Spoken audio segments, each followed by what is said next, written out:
உலகெங்கும் இருக்கும் spiritual tax Tamil நேயர்களுக்கு வணக்கம். நான் உங்கள் பிருந்தா சங்கர். இன்று நம்மோடு சிறப்பு விருந்தினராக இணைந்திருப்பது ஜோதிட உலகின் சூப்பர் ஸ்டார் என்று அழைக்கக்கூடிய பிரம்மஸ்ரீ ராம்ஜி பரமஹம்சர் அவர்கள் நம்மளோட இணைந்திருக்கிறார். வணக்கம் சார். வணக்கம். வணக்கம். எப்படி இருக்கீங்க? நல்லா இருக்கேன் சார். 2026 ராசி பலன்கள் போயிட்டு இருக்கு. ஒவ்வொரு ராசி பலன்களுக்கும் கண்டிப்பா ஒரு ஜாக்பாட் இருக்கும்ல. எந்த மாதிரியான ஜாக்பாட்ஸ் வந்து இந்த 2026 வருடங்கள்ல இருக்கு? 2026 பொறுத்த வரைக்குமே ஒவ்வொரு ராசிக்கும் மிகப்பெரிய அதிர்ஷ்டங்கள்லாம் காத்திருக்கு. ஃபார் எக்ஸாம்பிள், ஏற்கனவே புத்தாண்டு பலன்கள்லாம் நம்ம ஸ்பிரிச்சுவல் டாக்ஸ்ல போட்டுட்டோம். இந்த ஜாக்பாட்டுங்கிறத நான் எப்படி பார்க்குறேன்னா, இந்த ஒரு பாயிண்ட் இருக்குடா நம்ம பொழச்சுப்படா அப்படிங்கிற மாதிரி, இந்த ஒரு அதிர்ஷ்டம் இருக்கு நம்ம ராசி சூப்பரா டாப்ல வந்துடும் அப்படின்னு நினைக்கிற மாதிரியான ஒரு விஷயம்தான். ஸோ அந்த வகையில் நான் ஒவ்வொரு ராசிக்கும் 3 ஜாக்பாட் சொல்லலான் இருக்கேன்.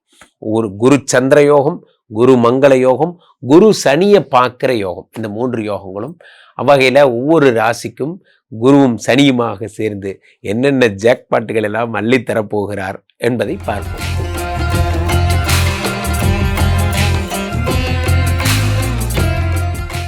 இரண்டாயிரத்தி 26 கடகராசிக்காரர்களுக்கு அந்த 3 ஜாக்பாட் சொன்னீங்களே, எந்த மாதிரியான 3 ஜாக்பாட்ஸ் இருக்கும் சார்? 2026 கடகராசி வந்துட்டாங்கப்பா. கடகராசிக்கு ராம்ஜி சார் கடகராசி பத்தி சொன்னா, சரி கல்லும் கூட கரைந்து அழுகும் கடகராசியை பத்தி நீ சொன்னால் அப்படிங்கிற மாதிரி கடகராசி பத்தி நான் பெரிய வர்ணனைகள்லாம் எதுவுமே சொல்ல போறதில்ல. 2026 கடகராசிக்காரங்க தான் டான். காரணம் என்ன சொல்லுங்க? உங்க வீட்டுக்கு தான் குரு பகவான் வந்து உட்கார போறார். நீங்க தான் அவருக்கு வீடு கொடுக்க போறீங்க. Your home, in your home Guru is sitting. இது என்ன சொல்றீங்க?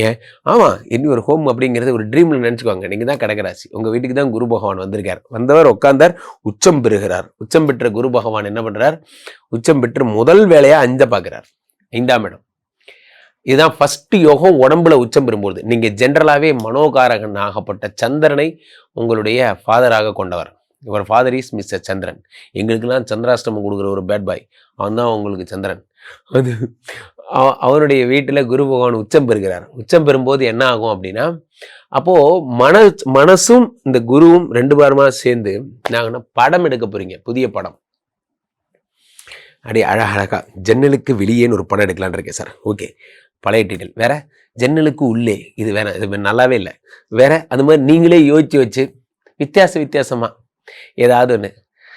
அப்போ நீங்கள் குறும்படம் அப்படின்னு எடுக்க போனா நீங்கள் அதோட குறும்படமாக்கி குறும்படமாக்கி கடைசியாக விளம்பரம் எடுக்கிற லெவலுக்கு போயிருவீங்க. நண்பர்களே, ஏதோ ஒரு உங்களுக்கு தெரிஞ்சதை அழகா ஒரு டெக்னாலஜிக்கலி எது சேல் ஆகும், டெக்னிக்கலி சேல் ஆகிற கண்டென்ட்டா நிறைய பேர் இங்கே படம் எடுக்க வந்தவங்க தான் இப்போ மீம்ஸ் கிரியேட்டராக இருக்காங்க. அதை விடவே இது நல்லா போதான். ஸோ அப்போது கடகராசிக்காரர்கள் வீட்டில் குரு பகவான் உச்சமாகும் பொழுது இந்த மனசு வந்து கலை சம்மந்தப்பட்ட விஷயங்களில் ஈடுபடும். ஐயா அங்கே உட்காந்து என்ன பண்ணிட்டு இருக்கீங்க? கலாய் திங்க் பண்ணிட்டு இருக்கேன் அப்படின்னா, கொடைக்கானல் வந்து 1 வாரம் ஆச்சு, இன்னுமா உங்களுக்கு ஸ்கிரிப்ட் வரல, அதுவாக வரும் அப்படிங்கிற மாதிரி கடகராசிக்கார இயக்குனர்கள்லாம் பயங்கர பிஸியாக போகிறீங்க. ஒரே குளிர் பிரதேசங்களுக்கு போகிறது என்ன வர்றது என்ன அந்த மாதிரி ஆயிடுவீங்க. ஸோ அப்போது அங்கேருந்து குரு பகவான் மனோகாரகன் உச்சம். இப்போ தன்னம்பிக்கை. இப்போது ஐசியூவில் படுத்திருக்கிற பேஷண்ட் கடகராசிக்காரர்களாக இதை கேளுங்க, உங்கள் மனசு சரியாக போகிறீங்க. எழுந்து வா வா கபிலா, வா வா வா அப்படிங்கிற மாதிரி. கபிலா நீங்கள் தான், நீ ஒலி அப்படி கடைசி சீனில் நீங்களாம் ஃபைட்லாம் பண்ணி கடைசியா நீ ஒன்று மாற்றணும்னு நினைக்கிறது யாருக்காக? இந்த ரங்கவாதியாருக்காகவா? இல்லை, உனக்காக அப்படிங்கிற மாதிரி கடகராசிக்காரர்களும் உங்களுக்கு நீங்களே மோட்டிவேட் ஆகி உங்களுடைய காயங்கள்லேருந்தெல்லாம் எந்திரிச்சு வெளியே வருவீங்க. நண்பர்களே, நான் சொல்கிற மாதிரி சொல்லும்போது ஒரு மாதிரி இருக்கும். மனதின் நீளம் வாழ்வின் நீளம்ங்கிறாங்க. மனதின் நீளம் நீங்கள் முடியும்னு நினச்சா முடிக்கலாம். மனுஷபுத்திரன் அழகாக சொல்லுவார், எவ்வளவு நினைக்கிறோமோ அவ்வளவு தூரம் செல்லலாம். ஒரு ஃபங்க்ஷனுக்கு போகணும்னு நினைக்கிறீங்க, எவ்வளவு நினைக்கிறீங்களோ அவ்வளோ தூரம் அந்த ஃபங்க்ஷனுக்கு போவீங்க. ஃபஸ்ட்டே முடிவு பண்ணிட்டீங்க, ஃபோனில் விஷ் பண்ணால் போதும், வீடியோ அனுப்பிச்சா போதும்னு, அவ்வளோதான் போக முடியும், வேறு எதுவும் போக முடியாது. அப்போ மனதின் நீளம் தான் வாழ்வின் நீளம். அப்போ கடகராசிக்காரர்கள் இந்த வருஷம் ஜெயிக்கணும்னு பாருங்க, எந்திரிச்சு வருவீங்க. மாஸ் என்ட்ரி கொடுக்க போறீங்க. அடுத்து 5ஆம் இடத்தை பார்க்குறாரு. 5ஆம் இடத்தை பார்க்கும்போது சொத்தா சேர்த்த போறீங்க. அது என்னமோ தெரியல, உங்க ராசிக்குன்னு உங்களுக்குன்னே ஆக்ட் ப்ராப்பர்ட்டி, அவசரத்தில் கொடுத்துட்டு போகிற ப்ராப்பர்ட்டி, இந்த மாதிரி நிறைய வரும். பக்கத்தில் தான் அவங்க பையனுக்கு அமெரிக்காவில் வேலை கிடைச்சிச்சான், 1 கோடி ரூபா வீடு, 66 லட்சம் வாங்கின காசு கொடுக்குறாங்க, தேங்க்யூ அப்படிங்கிற மாதிரி. அதான் லட்டாக வந்து மடியில் விடும். கண்ணா லட்டு தின்னா ஆசையா, அந்த மாதிரி உங்களுக்கு ப்ராப்பர்ட்டியாக வரும். அது ஒரு ஆச்சரியம். சில பேருக்கு கடகராசிக்கார் ஏங்கி போயிருப்பாங்க. 10 வருஷம் ஆச்சு சார், குழந்தை இல்லை சார், என்னென்னமோ பண்ணி பார்த்துட்டேன் சார், கவலைப்படாதீங்க, குரு பகவான் பார்த்துட்டார், குழந்தை வந்துடும்.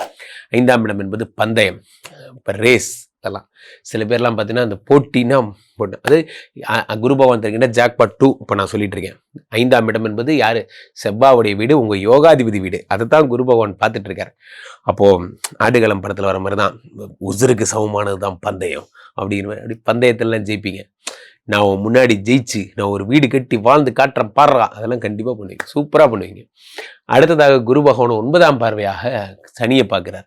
நல்லா பாருங்க சார், அவனை பாருங்க, அவனுக்கு தான் இங்கே தான் வெறும் பிரச்சனையாக பண்ணிட்டு தெரியலாம். அவனை எப்படியாவது பாருங்க, நீ பார்த்து யாராவது கூல் டவுன் பண்ணுங்க. அஷ்டம சனியாக இருந்து என்னை என்னென்ன டார்ச்சர் பண்ணா தெரியுமா அப்படிங்கிற மாதிரி குரு பகவான் அவரை பார்த்து கூல் டவுன் பண்ணி இனிமேல் நீ எதுவும் பண்ணாத. முக்கியமான விஷயமே பிருந்தா, 2ஆம் இடத்திலே கேது, 8லே ராகு. இந்த 8ஆம் இடத்து ராகு குரு பார்த்து கடகராசிக்காரங்களை அப்படி சேஃப்டி பண்ணி வைக்கிறார். இதுதான் ஜாக்பாட் நம்பர் 3. இல்லைன்னு மட்டும் வச்சுக்கோங்களேன், இந்த ராகு அப்படி பைக்கில் விட்டு போகிறவங்களா பைக்கோடு அப்படி தூக்கிட்டு போயிடுவார். அவ்வளோதான். யாருமே வண்டி ஓட்டவே ஓட மாட்டான். ஏன்னா அவருக்கு வண்டியில் ஓட்டிட்டோன்னா ஆக்சிடென்ட் கார்டுன்னு பேர், அவர் பேர் ஃபேமிலி கில்லர் அவன். ஸோ அவனை கண்ட்ரோல் பண்ணி வைக்கிறார். ஸோ அடுத்த வருடம் ஆபத்துகளே வந்தாலும் உங்களை விட்டு சென்று விடும். முக்கியமாக கபிலனா மாற போகிறீங்க. 2வது விஷயம், ஆர்டிஸ்டாக மாற போகிறீங்க. எல்லாம் வரப்போகுது, வீடு வரப்போகுது, புது காரு, புது வீடு, குழந்தை, பிரமாதம். கண்டிப்பா சார், நீங்க இப்ப நான் பல விஷயங்கள் சொல்லியிருந்தீங்க, ஜாக்பாட்ஸ் அடிக்கும் அப்படின்னு. கண்டிப்பா பயனுள்ளதா இருக்கும் அப்படின்றத நம்புவோம். நீங்க நிறைய விஷயங்கள் சொல்லும் போது குருவை பேஸ் பண்ணியே நிறைய விஷயங்கள் சொல்லியிருந்தீங்க. இந்த குரு எந்த மாதிரியான வேலைகளை 2026ல பண்ண போறாரு? குரு பகவான் அவர் இந்த வருடம் 3 யோகங்கள்ங்கிற டைட்டில் தான் நம்ம ப்ளே பண்ணுறோம். அதில் முக்கியமான விஷயமே என்னென்னா, குரு சந்திரனுடைய வீட்டில் உச்சமாகிறார். அது குரு சந்திர யோகம்னு பேர். குரு விருச்சிகத்தை தான் ஃபர்ஸ்ட் பார்க்குறார். அது செவ்வாயோட வீடு. இப்போ குரு செவ்வாயை பார்க்கும்போது அது குரு மங்கள யோகம்னு அழைக்கப்படுது. அடுத்து குரு இந்த எல்லாருக்குமே ஒரு டெரிஃபிக்காக ஒரு டெரர் கார்டுனா யாருன்னா மிஸ்டர் சனி. இந்த ஆள் எங்கே போனாலும் இம்சை தான் அப்படிங்கிற மாதிரி. இந்த சனினால் பாடாப்பட்ட சார், ஒவ்வொரு ராசியார்னு கேட்டு பாருங்க, ஒவ்வொரு கதை சொல்லுவாங்க.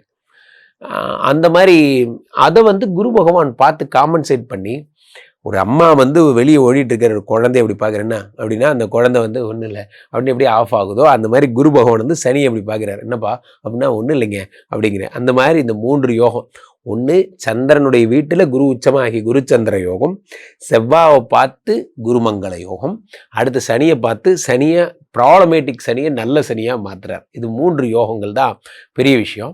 இதில் இந்த ராசிக்காரங்களுக்கு என்ன நடக்கும் அப்படின்னு பார்த்தீங்கன்னா, குரு இருக்கிற ஸ்தானம் ராசிக்கு ராசி மாறுபடும். ஸோ அதுக்கேற்றபடி அவங்க உச்சம்னு அவங்க புரிஞ்சுக்கணும். அதே மாதிரி பொதுவாகவே அவங்க மனநிலை மாற்றம் ஏற்படும். மனநிலையில் ஒரு தைரியம் வரும், சொத்து வாங்குகின்ற யோகம் வரும், நிறைய வழக்குகள் முடியும். இந்த மாதிரிலாம் குரு தரும் அற்புத பலன்கள். சனி டிஃபால்ட்டாகவே இப்போ வக்கரமாக இருந்தவர் வக்கர நிவர்த்தி பெற்று இருந்ததால இந்த ராசிக்கு சனி அப்படின்னு பார்த்தீங்கன்னா முக்கியமான ஒரு பிரதான பாயிண்டாக சனி ஒரு 25% ப்ளே பண்ணுறாருன்னா 75% குரு தான் ப்ளே பண்ணுறார். இந்த வருடத்தினுடைய எண்டில் பிருந்தா டிசம்பர் 6ஆம் தேதி ராகு பகவான் கும்பத்துலேருந்து மகரத்துக்கு போயிடுறார். அதுக்கு மேலே அதை பற்றி பேசினா என்ன, பேசாட்டி என்ன? ஏன்னா டிசம்பர் 6ஆம் தேதிக்கு அப்புறம் everyone are going to year end mood. அதனால் there is no use to speak about Rahu. December 6க்கு அப்புறம் நம்ம வேலை பார்க்குறதே ரொம்ப கம்மி. அடுத்து 20 நாட்கள் we are waiting for the year end. So அதனால் அந்த பயிற்சி நமக்கு ஒன்றும் பெருசாக பண்ண போகிறதில்ல. ஜூன் 1ஆம் தேதி நடக்கவிருக்கின்ற இந்த குரு தான் நம்மளுடைய பிரதானம். அப்போ பக்கத்தில் இருக்கிற குரு பகவானுடைய டெம்பிள்ஸ், யாராவது கும்பகோணம் பக்கத்தில் இருந்தால் ஆலங்குடி போயிருங்க, திட்டை போயிடுங்க. அல்லது சென்னை பக்கத்தில் இருக்கிறவங்களா இருந்தால் பாடி திருவலியதாயம்னு பேர். அங்கே இருக்கிற கோயில் பாடி திருவலியதாயம், பாடியில் இருக்கிற சிவன் கோயில் ரொம்ப ஃபேமஸுங்க. அங்கே கோயிலுக்கு போனீங்கன்னா குரு பகவானுடைய இது இருக்கும், அங்கே போய் வணங்குங்க. திருவள்ளூரில் பக்கம் போனீங்கன்னா குரு பகவானுக்குன்னே ஸ்பெசிஃபிக் டெம்பிள்ஸ்லாம் நிறைய இருக்குது. நிறைய தேடுங்க குரு பகவான் டெம்பிள்ஸ் நடத்த. அல்லது குரு பகவான் டெம்பிள்ஸுங்கிறத விட சித்தர் பீடங்கள் நிறையா போனால் கூட ரொம்ப பெரிய நல்ல விஷயங்கள் நடக்கும். இந்த சென்னையில் பாம்பன் சுவாமிகள் சித்தராகட்டும், பாண்டிச்சேரி படே சாஹிப் ஆகட்டும், ரொம்ப புகழ்பெற்ற சித்தர்கள்லாம் இருக்காங்க. ரமண மகரிஷி. திருவண்ணாமலை ஃபுல்லாக ஒரே சித்தர் ஏரியா தான். If you want to see all the siddhar in the same row you can go to Tiruvannamalai. அந்த மாதிரி இளம்பிள்ளை பக்கம் சேலம் பக்கத்தில் அங்கேயும் சித்தர் கோயில்னு ஒரு கோயில் இருக்குது. அங்கே சென்று பௌர்ணமி தங்கிறது, ராகவேந்தர் பீடம் போகிறது. குருஸ்தானத்தில் இருக்கக்கூடிய மகான்களை, சித்தர்களை, ரிஷிகளை வணங்குதல் மிக மிக சிறப்பு. இதுதான் இந்த வருடத்தினுடைய பெரிய டேர்னிங் பாயிண்டா இருக்கும். நன்றி, வணக்கம் சார். உங்களை சந்திக்கணும்னா மக்கள் உங்களை எப்படி சார் தொடர்பு கொள்றது? கீழே போயிட்டு இருக்க இந்த 2 நம்பரை கூப்பிடுங்க. உங்களுடைய சொந்த ஜாதகத்தை பார்த்து கொள்ளலாம். உலக புகழ் வாய்ந்த நம்மளுடைய விஸ்வரூப விஷ்ணு மாயா எழுந்தருள் இருக்கக்கூடிய புனிதமான இந்த ஸ்ரீமடத்திலே தினசரி நடக்கின்ற விஷ்ணு மாயா ஹோமங்கள் கலந்து கொள்ளுங்கள். மீண்டும் ஒரு நல்ல பதிவில் சந்திப்போம். நன்றி, வணக்கம்.